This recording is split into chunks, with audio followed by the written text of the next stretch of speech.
Gostaria de cumprimentar o governador, cumprimentar a vice-governadora Jaqueline, em nome dos dois, cumprimentar todos os demais. Governador, é muito cedo para prestar conta, né, o nome desse evento, prestação de contas, prestar conta em 2 meses de governo, é algo realmente complicado. Então, a gente aproveita os momentos, não para cobrar aquilo que foi feito, mas aquilo que poderá ser feito, né? Eu teria só da área de educação umas 1000 questões para levantar aqui, muitas delas eu tenho cobrado desde o primeiro dia do governo de Vossa Excelência, e vou continuar cobrando a questão da reabertura das escolas, principalmente e incansavelmente. Mas o senhor mencionou aqui sobre a questão do governo federal e do tamanho do Estado. Mas o tamanho dos estados, o tamanho do Estado brasileiro é grande, mas o tamanho dos estados, enquanto unidades federadas também, né, e com muitos gastos desnecessários. Esses modelos no Brasil que já se mostraram ineficientes e falidos, como, por exemplo, indicação política para Tribunal de Contas, indicação de desembargador, indicação de ministro de Tribunal de Contas, indicação de ministro do Supremo, são questões que já mostraram-se ineficientes, porque se fossem boas, então nós estaríamos numa situação muito melhor. Assim como indicações políticas ou meramente impolíticas para ocupar secretarias e órgãos do Estado.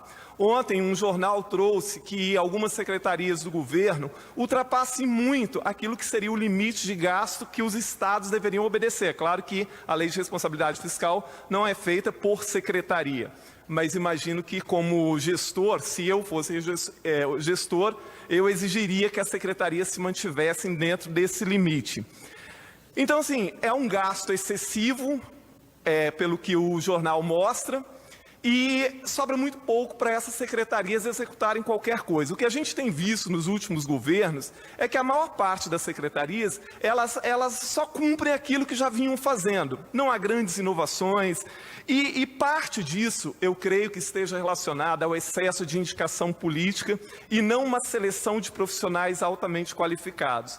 O senhor não acha, governador, que assim nós passamos da hora de mudar esse modelo e, por exemplo, fazer um processo seletivo para selecionarmos os melhores para cada secretaria, para cada órgão, uma vez que, principalmente no momento que nós vivemos, nós precisamos de pessoas muito bem qualificadas, de empreendedores, de pessoas criativas, para nos tirar desse marasmo que nós vivemos há 500 anos praticamente no Brasil.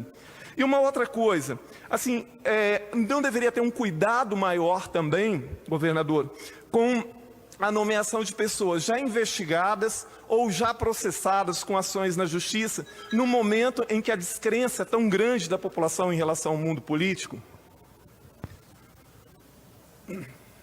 Obrigado, deputado Sérgio, pela pergunta.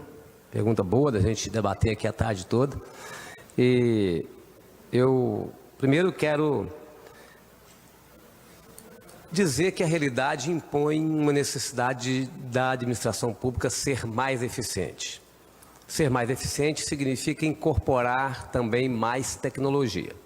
Se a administração pública não avançar no uso da tecnologia para que a gente possa efetivamente atender a sociedade com mais rapidez e mais eficiência, nós perderemos o nosso papel. Não pode mais uma pessoa sair lá de Mucurici para protocolar um ofício no IEMA, por exemplo. Tá certo? Não tem razão disso com tanta tecnologia. Não precisa mais o agente penitenciário ficar transportando preso se você tem teleconferência. Então, nós temos que avançar com relação à tecnologia para que a gente possa ter mais eficiência. Segundo, sim, você se referiu aí aos gastos das secretarias com o pessoal. Tem secretaria que é só gasto de pessoal mesmo. A Secretaria de Transparência, por exemplo, é trabalho de auditores, né? E é praticamente 100% da secretaria com esse trabalho, não tem outro papel a não ser esse, o trabalho intelectual. A própria Secretaria de Direitos Humanos tem muito da articulação política, né, do conceito de articular para dentro do governo a proteção às pessoas, tá certo? A preservação da liberdade individual e coletiva. Então, assim, essa é uma avaliação que não pode ser feita nesse patamar. Se você for na Secretaria de Transportes, por exemplo, vai ter um percentual pequeno de gasto com o pessoal, um percentual grande de execução. Então, assim, uma avaliação simplista dessa é injusta. né, com quem trabalha numa secretaria meio. A Secretaria de Gestão, por exemplo, trabalha na Secretaria meio, de controle, né? Então não tem, essa é uma avaliação que não pode ser feita dessa forma, senão vai ser injusta. Com relação às mudanças de critérios da escolha, eu acho que a gente tem que aliar as duas coisas. Assim, não dá para nós condenarmos, né, a política como se fosse a atividade mais pecaminosa que existe na face da terra, né? E nós políticos, eu me incluo nessa fala, nessa afirmação, nós políticos, nós sempre condenamos a política. Agora mesmo nós aprovamos, nós do Congresso Nacional, eu não era parlamentar, mas o Congresso Nacional aprovou, por exemplo, uma lei que nenhum dirigente partidário pode fazer parte de conselho de administração de empresa, né? E se tiver um parente que é vereador, ele pode ser o mais expert profissional do mundo, que ele também não pode fazer parte de nenhuma empresa. Então, assim, nós somos muito bons em condenar a política de forma generalizada. E nós somos políticos, nós temos que condenar a política ruim, a indicação ruim. É isso que nós temos que fazer de condenação.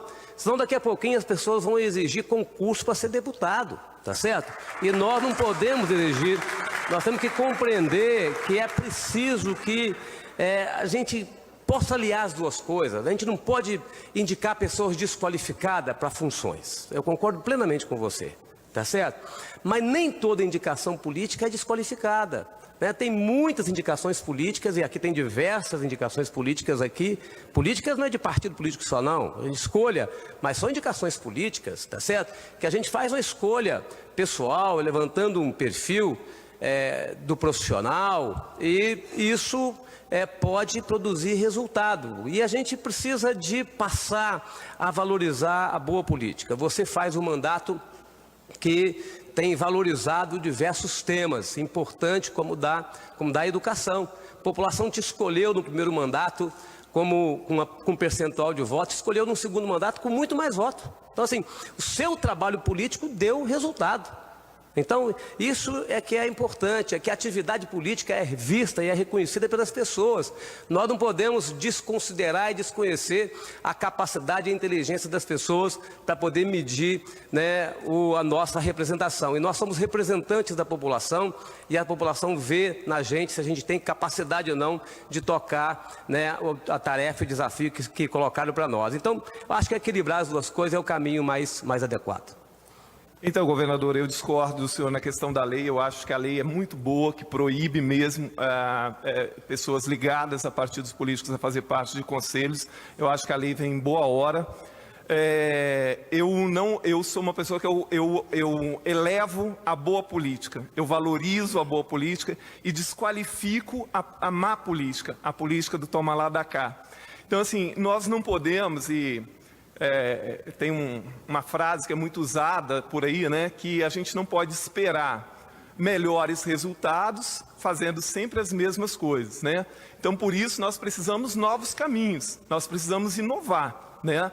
A questão de que indicações políticas, e eu sei que tem muitas indicações políticas altamente qualificadas, mas não é a maioria.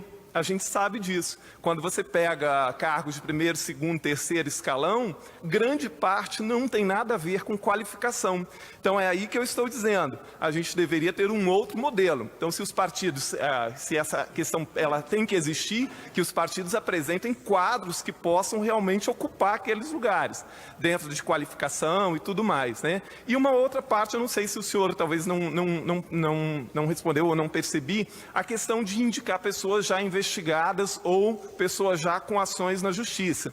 Então, assim, hoje é tão necessário que a gente mude as nossas ações justamente para que as pessoas passem a acreditar na política e que existe uma nova forma de fazer política. Porque é essa que se vê fazendo no Brasil, nos estados e nos municípios, é justamente a que leva à descrença da sociedade. Eu não tenho discordância assim daquilo que você pensa, eu tenho discordância na intensidade do seu pensamento. Tá? Eu não quero condenar ninguém que seja investigado. Não quero, não me cabe à justiça condenar. Né? Se a pessoa está investigada, ela para mim ainda é inocente. Então, eu preciso de considerar isso. Se a pessoa já tem uma condenação em primeira instância, aí já é um impedimento. Mas sem condenação, na minha avaliação, não é impedimento. E eu, sim, compreendo que o instrumento de poder no Brasil, poder institucional, representativo, como o nosso, é o partido político. Toda vez que você criminaliza quem participa de partido político, você está desvalorizando os partidos políticos e, consequentemente, reduzindo a qualidade da representação. Você jamais poderá fazer parte de um conselho de uma empresa. Não estou dizendo que você queira fazer, mas você, com a qualificação que tem, jamais poderia fazer parte de um conselho de uma empresa. Então, assim, quando você criminaliza só por fazer parte de um partido, é melhor, então, você mudar a forma de acesso ao poder e à composição das instituições. Porque também é muito fácil a gente fazer a condenação, porque no Brasil a representação política ela ficou numa posição subjugada. Ninguém tem a coragem de fazer a defesa dos políticos que agem de forma decente. Ninguém tem coragem.